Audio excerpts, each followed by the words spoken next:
วัสดีครับท่านผู้ฟังที่เคารพครับวันนี้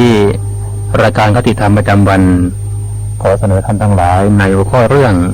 ความรักครับความรักนั้นมีผู้ที่ให้นิยามถึงความรักไว้ว่าคือน้ำพึ่งคือน้ำตาคือยาพิษคือน้ำอมฤตติดแล้วขมคือดอกไม้คือสายทานคือม่านพรมคือไฟลมคือสงครามคือความรักครับพูดถึงเรื่องความรักใครๆก็รู้ใครๆก็เข้าใจเพราะทุกคนเคยรักและถูกคนอื่นรักมาแล้วทั้งนั้นคู่ครองที่มีความรักอันบริสุทธิ์ต่อกันเท่านั้นจึงจะสามารถครองเรือนให้ราบรื่นสดชื่นได้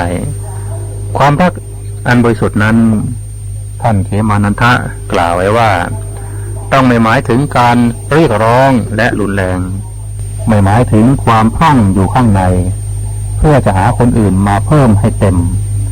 ความรักต้องหมายถึงความเต็มเปี่ยมและล้นออกไปสู่ผู้อื่นดังนั้นความรักจึงหมายถึงการให้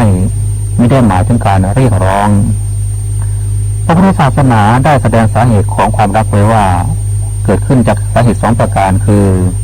1. การทำบุญร่วมกันมาในชาติปางก่อนที่เรียกว่าบุพเพสันนิวาส 2. การช่วยเหลือเกื้อกูลกันในปัจจุบันเหตุแห่งรักท่านชี้ว่ามี2คือเคยครองปองรักสมัครสมานโดยบุพเพนิยมมานมนานพอได้ผ่านพบพักรักปักใจปัจจุบันมันเอื้อเฟื้อพร้อมรักก็ย่อมเกิดมาอย่าสงสัยเปรียบอุบลต้นกอระออใบได้อาศัยตมน้ำงอกงามเอ่ยคนเราเมื่อรักกันแล้วแต่งงานกันแล้ว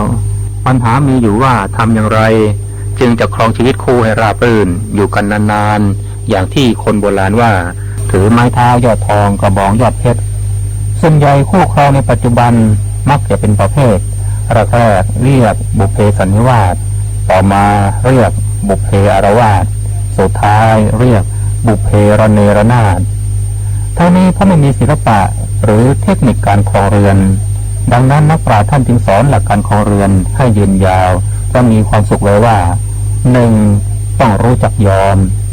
คือสามีภรรยาต้องรู้จักยอมกันไม่เอาชนะระรานกันเพราะถ้ายอมไม่เป็นก็เย็นไม่ได้การไม่รู้จักยอมกันนั้นทำให้บ้านแตกสลายขาดมาแล้วมีผู้ตั้งข้อสังเกตว่าก่อนแต่งงานผู้ชายพูดผู้หญิงฟังคือผู้ชายต้องตามจีบตามตื้อแต่งงานแล้วผู้หญิงพูดผู้ชายฟังผู้หญิงเริ่มจู้จี้จุกจิกหลังแต่งนานๆทั้งผู้หญิงผู้ชายพูดคนข้างบ้านฟังคือทั้งคู่ไม่ยอมกันข้อที่2ต้องรู้จักเย็นคือทำใจให้เป็นเหมือนน้ำหน้าตายิ้มแย้มแจ่มใสเข้าบ้านแล้วสบายใจไม่ตีหน้ายักหน้ามารใส่กันไม่โกรธง่ายใจเร็วทำบ้านให้ร่มเย็น 3. ต้องรู้จักหยุดคือหยุดก่อกรรมทำชั่วหรือสิ่งเลว3ทั้งปวงมีอบายมุขเป็นต้นและประการสำคัญก็คือหยุดระแวงสงสัยกันต้องให้เกียรติยกย่องซึ่งกันและกันสามีภรรยาจะอยู่ด้วยกันอย่างมีความสุขที่สุดถ้าประคองใจให้ได้ดังนี้คือต้องไว้ใจกันต้องเอาใจกันต้องเข้าใจกันถ้าได้ปฏิบัติตามที่กล่าวมานี้ความสุขในชีวิตคู่ก็เกิดขึ้นโดยไม่ยากเลยจงจำไว้ว่าการครองเรือนครองไม่ดีจะมีทุกข์ไร้ความสุขเดือดร้อนจะนอนเข็ญเมื่อครองเรือนสัจธรรมนี้จำเป็นอยากละเว้นเรื่องร้ายให้ข่มใจประสบเหตุวุ่นวายใช้ขันติสร้างไมตรีด้วยจาคาพาสดใสยึดประโยชน์ปัจจุบันรวมกันไปทุกเวรภัยเลยจะมีมาบีทาครับสำหรับวันนี้สวัสดีครับ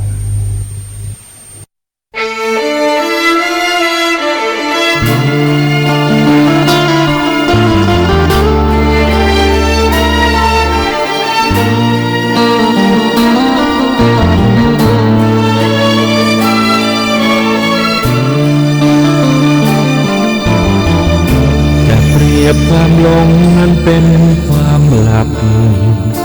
ที่ไม่ขยับเปลี่ยนปรับขยับขยายความคิดความเชื่อผู้มีความหลงมากมายจะเปรียบก็คล้ายเป็นแค่ความฝันปล่อยจิตให้ฝันทะยานเหินไม่รู้ตัวเสอใจเมื่ออยู่เพียงอย่างนั้นถ้ายังไม่ตื่นไม่รู้ว่าตัวเองฝันเพราะเหตุฉะนั้นจึงคิดว่าฝันเป็นจริงยินดียินร้ายต่อเหตุการณ์ที่ฝันเวลาคืนวันผ่านน่าเสียดายยิ่งหลงเสพว่าสุขสนุก